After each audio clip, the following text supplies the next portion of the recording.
Here he is, TSN Hockey Insider, the co-host of the Rain Dregs Hockey Podcast, Mr. Darren Dreger. How are you? Yeah, I'm doing okay, fellas. Starting to cool down here in eastern part of Canada, but that's okay. We're ready for it. Bring on the You got winter. bonus summer. I'm not feeling bad for you. Yeah, Not exactly. feeling It was bad 20 degrees into late October for this guy. Yeah, It's a fair point. you're a long way from Sasky. Yes, a long way. That's correct. Yeah, let's get started on Thatcher Demko. I understand you have some news with regards to, because we're all waiting for when is he going to practice with his teammates. We know he practices a lot, just not with his teammates. What can you tell us there? You're right. He's been going through his goalie workouts, and he has been skating, and he has been taking shots, but he hasn't practiced with the full group. And the hope is that Thatcher will return to the full team practice at some point this week. And then after that, I think you start looking at a countdown.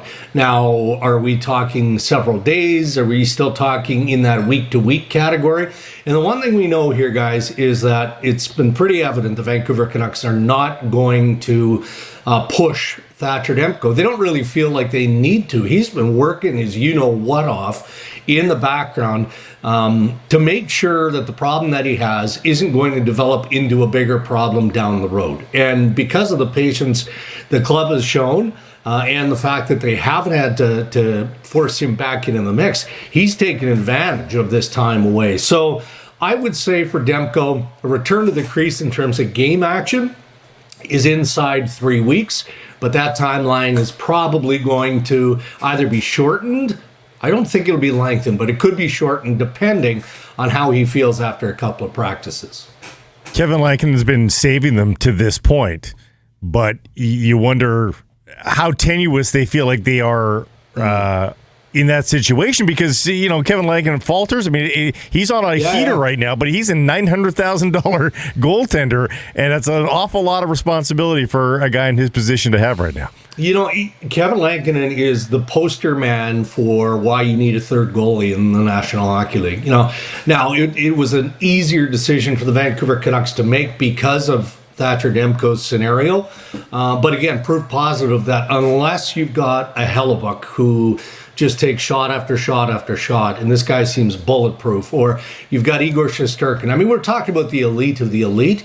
You'd better have access to that third goalie, and that third goaltender needs to be able to stop the puck. And that's certainly been the case for Lankinen. But again, give credit to the organization for picking this guy up. I'm sure there's, we talked about last week, other clubs around the NHL going, geez, did we miss out on that? And it's not even because, your level of goaltending is maybe sagging or any of that. It's just the insurance policy of having a player who's capable of doing what he's been able to do at that dollar value. So he's been a godsend to the Vancouver Canucks. Let's finish off the health beat and talk about Dakota Joshua, who is with the team for the second road trip in a row.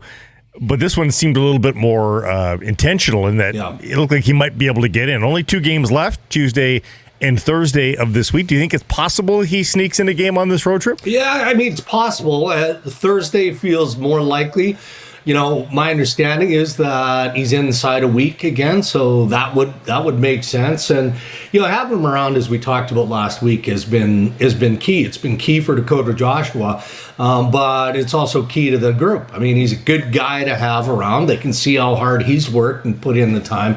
But now you get him back into game action, and that's a pretty good shot in the arm, right? Because of his versatility, because of how hard he presents on the forecheck. And you guys watch these games closely. The thing that sticks out to me is there's a level of inconsistency still with how the Vancouver Canucks are playing. And so when you get consistent players like Dakota Joshua back into the mix, that kind of stabilizes things. I'm not trying to oversell what he's capable of doing, but he's a big piece of the puzzle, right? Potentially he's a big piece of the puzzle. So the energy he brings, again, the way he plays the game, the way Rick Tocchet demands you play the game is going to be a pretty big lift, I think, to having him back in the mix.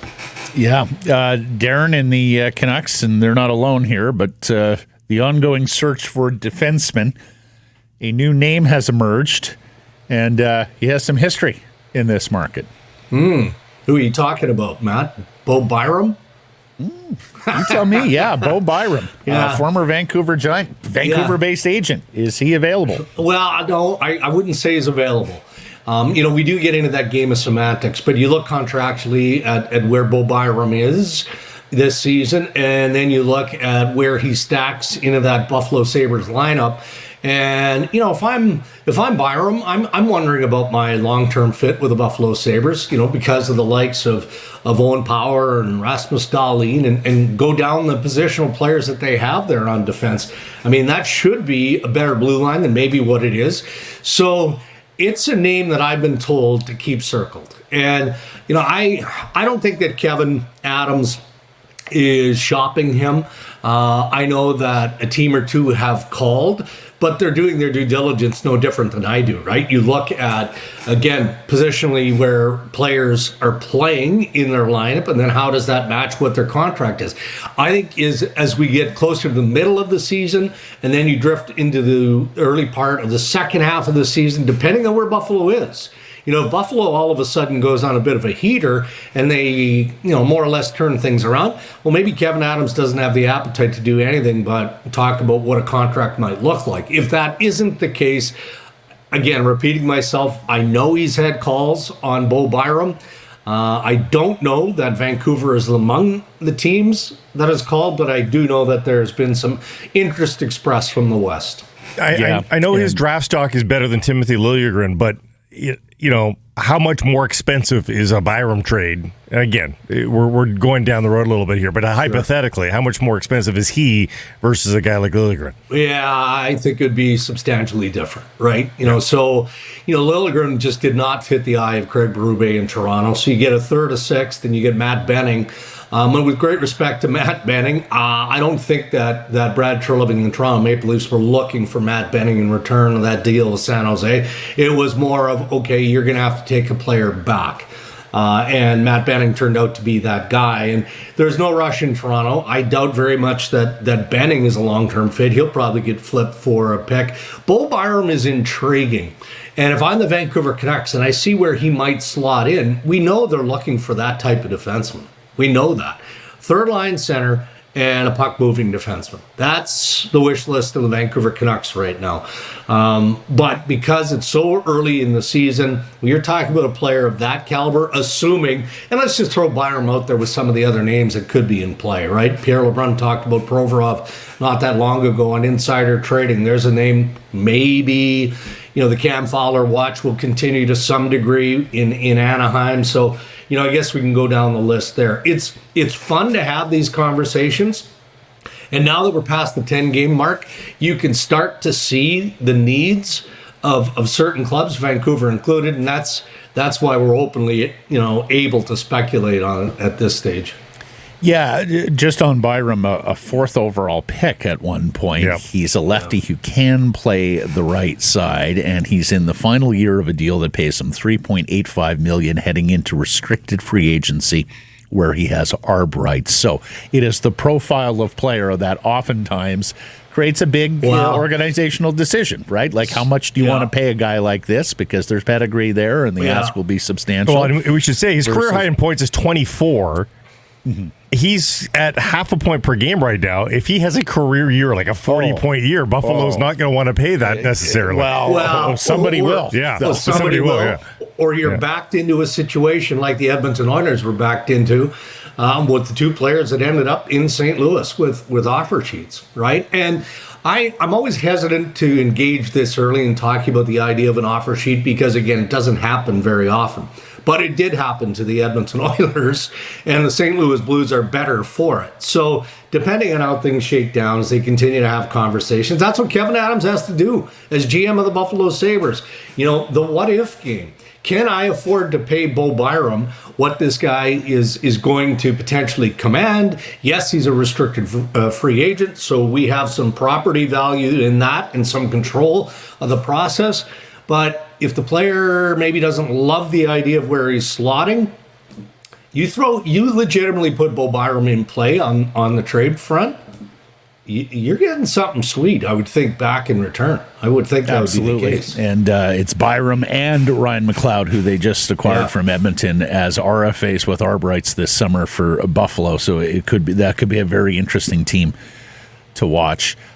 Dregs, Jonathan Lekkerimaki, the Canucks first-round pick from a couple of years ago, coming off quite a weekend. He scores twice on Sunday. He has an assist and a team-high 6 shots on a Saturday. He really seems to be taking to the American Hockey League. What are you hearing about him and his potential National Hockey League debut? Well, he's going to get called up. At least that's the belief. I'm not sure when, but it does sound like that's the plan. And I think the Canucks are thrilled with how he's adjusted so quickly and is an impactful player. He's, a point per game right now in the American Hockey League? And that's what you want to see, not just the level of productivity, but just how you fit, right? And teams, especially teams that develop well, are very mindful to make sure that guys are rewarded. And in this case, it would make sense to reward him. But, again, I'm not sure of the timeline, other than the sense that I was given is that he's